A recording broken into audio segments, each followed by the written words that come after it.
ಓಂ ಶ್ರೀ ವರಮಹಾಲಕ್ಷ್ಮೀ ದೇವ್ಯೈ ನಮಃ. ಸಂಪತ್ತಿನ ಸುರಿಮಳೆಯನ್ನು ನೀಡೋದಕ್ಕೆ ವರಮಹಾಲಕ್ಷ್ಮಿಯಾಗಿ ಅವತರಿಸಿದಂತಹ ಈ ದಿನವನ್ನು ವರಮಹಾಲಕ್ಷ್ಮಿ ಹಬ್ಬವಾಗಿ ನಾವು ಆಚರಿಸ್ತೇವೆ. ವರಗಳನ್ನು ನೀಡೋದಕ್ಕೆ ಮಹಾಲಕ್ಷ್ಮಿಯು ಅವತರಿಸ್ತಾಳೆ, ನಮ್ಮ ಮನೆಯಲ್ಲಿ ಬಂದು ನೆಲೆಸ್ತಾಳೆ. ಯಾರು ಈ ದಿನ ಶ್ರದ್ಧಾ ಭಕ್ತಿಯಿಂದ ಮಹಾಲಕ್ಷ್ಮಿಯ ಆಶೀರ್ವಾದವನ್ನು ತಗೋತಾರೋ, ಅಂದರೆ ಭಕ್ತಿಯಿಂದ ಶ್ರದ್ಧೆಯಿಂದ ಅವಳನ್ನು ನೆನೆದು ಅವಳನ್ನು ಪೂಜಿಸಿ ವ್ರತವನ್ನು ಆಚರಿಸಿ ಅವಳ ಹತ್ತಿರಕ್ಕೆ ಯಾರು ಸಾಕ್ತಾರೋ ಅವರಿಗೆ ಮಹಾಲಕ್ಷ್ಮಿಯು ಸಂಪೂರ್ಣ ಅನುಗ್ರಹವನ್ನು ನೀಡ್ತಾಳೆ. ಅವಳ ಕೃಪಾ ಕಟಾಕ್ಷದಿಂದ ಯಾವುದೇ ರೀತಿಯಾದಂತಹ ಆರ್ಥಿಕ ಸಂಕಷ್ಟಗಳಾಗಲಿ, ಮನೆಯಲ್ಲಿರುವಂತಹ ಕಷ್ಟ ಕಾರ್ಪಣ್ಯಗಳಾಗಲಿ ದೂರವಾಗಿ ನೆಮ್ಮದಿಯ ಜೀವನ ನಮ್ಮದಾಗಿಸ್ತಾಳೆ. ಇಂತಹ ಹಬ್ಬದಂದು ನಾವು ವರಮಹಾಲಕ್ಷ್ಮಿಯ ಅತ್ಯಂತ ಶ್ರೇಷ್ಠವಾದಂತಹ ಈ ಮಂತ್ರದ ಪಾರಾಯಣವನ್ನು 21 ಬಾರಿ ಭಕ್ತಿಯಿಂದ ಮಾಡಬೇಕು. ಅದು ಸಾಧ್ಯವಾಗಿದ್ದರೆ ಕೊನೆ ಪಕ್ಷ ಈ ಮಂತ್ರವನ್ನು ಆಲಿಸಬೇಕು. ನಾವು ಈ ದಿನ ಮಹಾಲಕ್ಷ್ಮಿಯ ಅನುಗ್ರಹಕ್ಕಾಗಿ ಭಕ್ತಿಯಿಂದ ಶ್ರದ್ಧೆಯಿಂದ ಈ ಮಂತ್ರಘೋಷವನ್ನು ಪಠಿಸೋಣ. ನೀವು ಕೂಡ ನನ್ನ ಜೊತೆಯಲ್ಲಿ ಭಕ್ತಿಯಿಂದ ಶ್ರದ್ಧೆಯಿಂದ ಪಠಿಸಿ ಮತ್ತು ಆಲಿಸಿ. ಅದಕ್ಕೂ ಮುಂಚೆ ನನ್ನ ಚಾನಲ್ನ ಸಬ್ಸ್ಕ್ರೈಬ್ ಮಾಡದೆ ನೋಡ್ತಿದ್ದೀರಾ ಅಂದರೆ ದಯವಿಟ್ಟು ಸಬ್ಸ್ಕ್ರೈಬ್ ಮಾಡಿಕೊಂಡು ಮುಂದಿನ ವಿಡಿಯೋಗಳಿಗಾಗಿ ಪಕ್ಕದಲ್ಲಿರುವಂತಹ ಬೆಲ್ ಬಟನನ್ನು ಒತ್ತಿ ಆಲ್ ಅಂತ ಸೆಟ್ ಮಾಡ್ಕೊಳ್ಳಿ. ಇಂತಹ ಹಲವಾರು ಧಾರ್ಮಿಕ ವಿಚಾರಗಳು, ಅಡುಗೆಗಳು ಮತ್ತು ಮಂತ್ರಗಳು ಯಥೇಚ್ಛವಾಗಿ ಬರುತ್ತೆ. ಈಗ ತಡ ಮಾಡದೆ ಮಂತ್ರದ ಪಾರಾಯಣವನ್ನು ಶುರು ಮಾಡೋಣ. ಓಂ ಪದ್ಮಾಸನೆ ಪದ್ಮಕರೆ ಸರ್ವಲೋಕೈಕ ಪೂಜಿತೆ ನಾರಾಯಣ ಪ್ರಿಯೇ ದೇವಿ ಸುಪ್ರಸನ್ನಾ ಭವ ಸರ್ವದಾ. ಶ್ರೀ ವರಮಹಾಲಕ್ಷ್ಮೀ ದೇವ್ಯೈ ನಮಃ. ಓಂ ಪದ್ಮಾಸನೆ ಪದ್ಮಕರೆ ಸರ್ವಲೋಕೈಕ ಪೂಜಿತೆ ನಾರಾಯಣ ಪ್ರಿಯೇ ದೇವಿ ಸುಪ್ರಸನ್ನಾ ಭವ ಸರ್ವದಾ. ಶ್ರೀ ವರಮಹಾಲಕ್ಷ್ಮೀ ದೇವ್ಯೈ ನಮಃ. ಓಂ ಪದ್ಮಾಸನೆ ಪದ್ಮಕರೆ ಸರ್ವಲೋಕೈಕ ಪೂಜಿತೆ ನಾರಾಯಣ ಪ್ರಿಯೇ ದೇವಿ ಸುಪ್ರಸನ್ನಾ ಭವ ಸರ್ವದಾ. ಶ್ರೀ ವರಮಹಾಲಕ್ಷ್ಮೀ ದೇವ್ಯೈ ನಮಃ. ಓಂ ಪದ್ಮಾಸನೆ ಪದ್ಮಕರೆ ಸರ್ವಲೋಕೈಕ ಪೂಜಿತೆ ನಾರಾಯಣ ಪ್ರಿಯೇ ದೇವಿ ಸುಪ್ರಸನ್ನಾ ಭವ ಸರ್ವದಾ. ಶ್ರೀ ವರಮಹಾಲಕ್ಷ್ಮೀ ದೇವ್ಯೈ ನಮಃ. ಓಂ ಪದ್ಮಾಸನೆ ಪದ್ಮಕರೆ ಸರ್ವಲೋಕೈಕ ಪೂಜಿತೆ ನಾರಾಯಣ ಪ್ರಿಯೇ ದೇವಿ ಸುಪ್ರಸನ್ನಾ ಭವ ಸರ್ವದಾ. ಶ್ರೀ ವರಮಹಾಲಕ್ಷ್ಮೀ ದೇವ್ಯೈ ನಮಃ.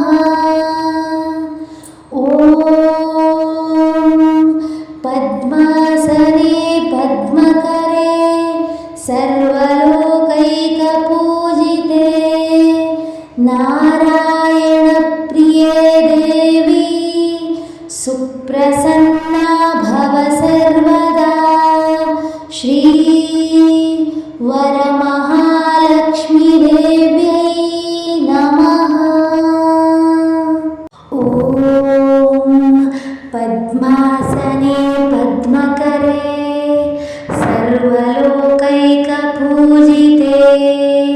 नारायणप्रिये देवी सुप्रसन्ना भव सर्वदा श्री वरमहालक्ष्मी देव्यै नमः। ॐ पद्मासने पद्मकरे सर्वलोकैकपूजिते नारायणप्रिये देवी सुप्रसन्ना भव सर्वदा श्री वरमहालक्ष्मी देव्यै नमः। ॐ पद्मासने पद्मकरे सर्वलोकैकपूजिते नारायणप्रिये देवी सुप्रसन्ना भव सर्वदा श्री वरमहालक्ष्मी देव्यै नमः। ॐ पद्मासने पद्मकरे सर्वलोकैकपूजिते नारायणप्रिये देवी सुप्रसन्ना भव सर्वदा श्री वरमहालक्ष्मी देव्यै नमः। ॐ पद्मासने पद्मकरे सर्वलोकैकपूजिते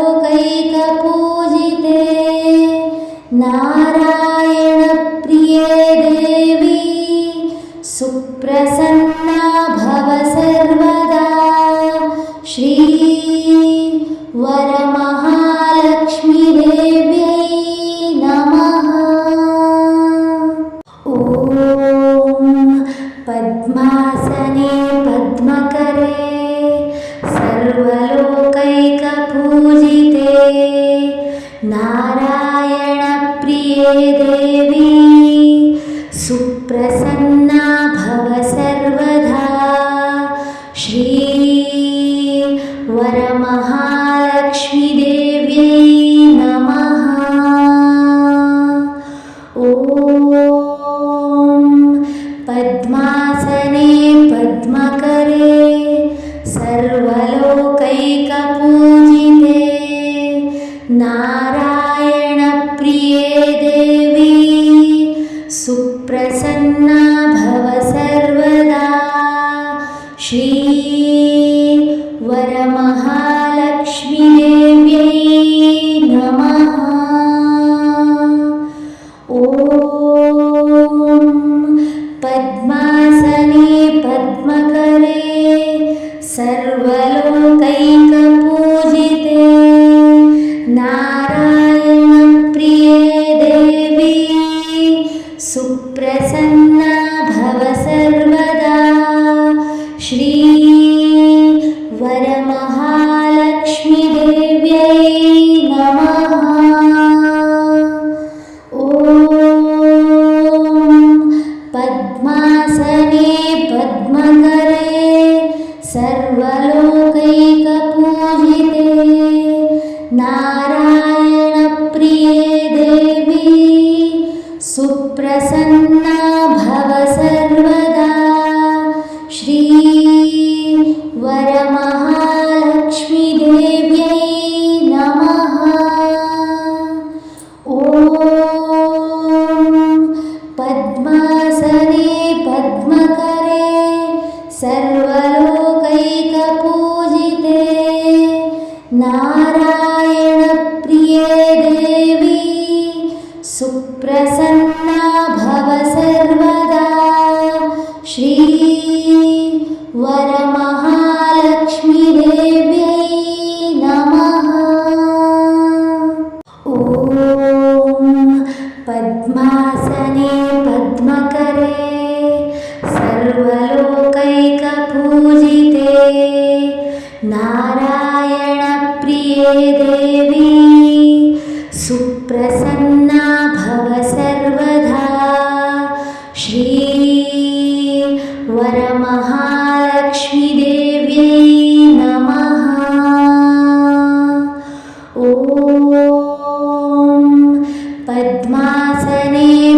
पद्मकरे सर्वलोकैकपूजिते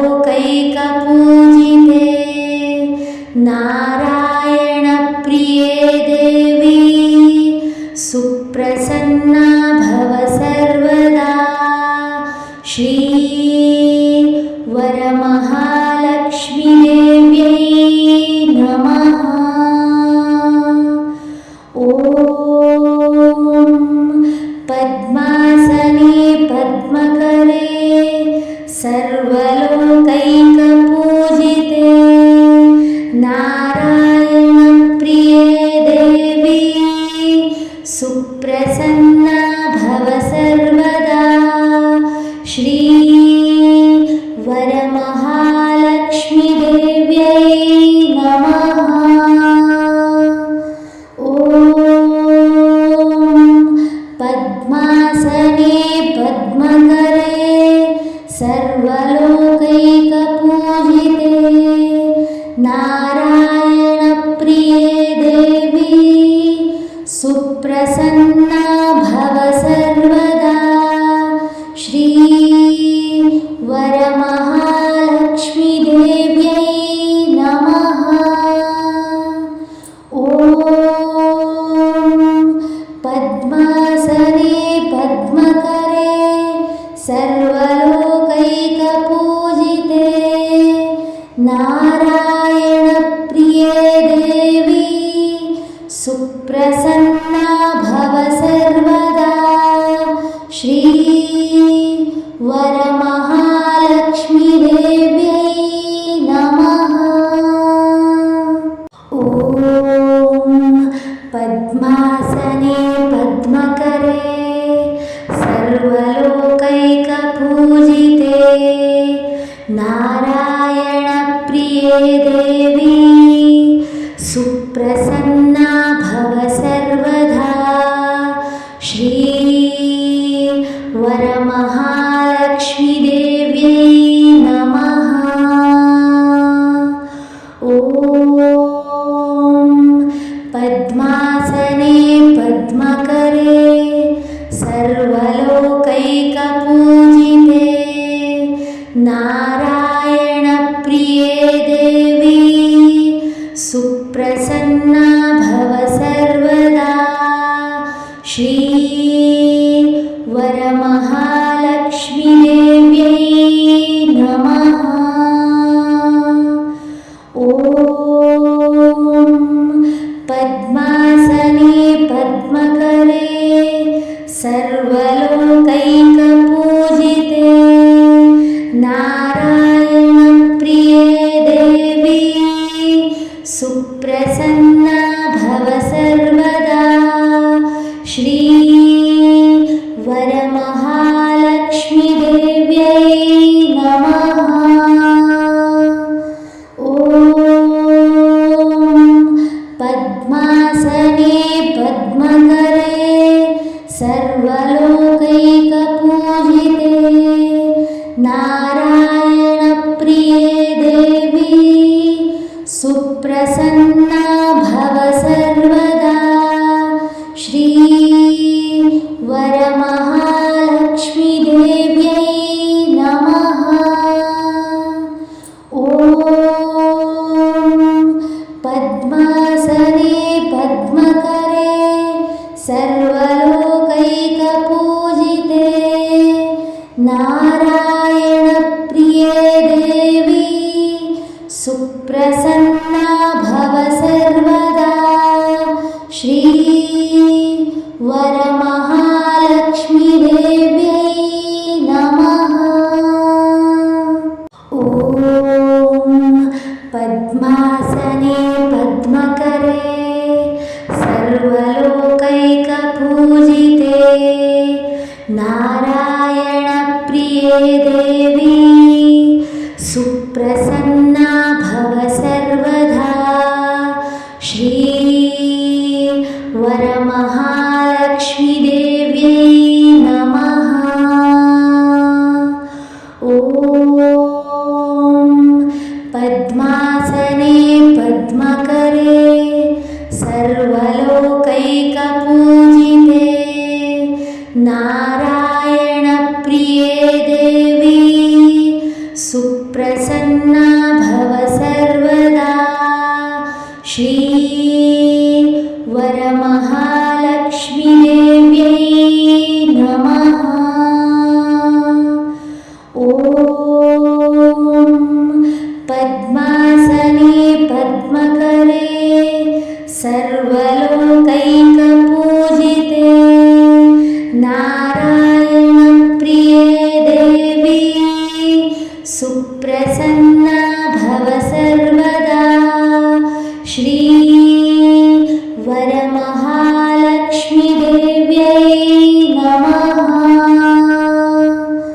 ಇಷ್ಟೊತ್ತು ತಾಯಿ ಶ್ರೀ ವರಮಹಾಲಕ್ಷ್ಮೀ ದೇವಿಯ ಮಂತ್ರದ ಆರಾಧನೆಯನ್ನು ನೀವು ಕೂಡ ಭಕ್ತಿಯಿಂದ ಶ್ರದ್ಧೆಯಿಂದ ಮಾಡಿದ್ದೀರಾ. ದೇವರು ನಿಮಗೆ ಆಯುಷ್ಯ ಆರೋಗ್ಯ ಐಶ್ವರ್ಯವನ್ನು ಕೊಟ್ಟು ಕಾಪಾಡಲಿ. ಧನ್ಯವಾದಗಳು.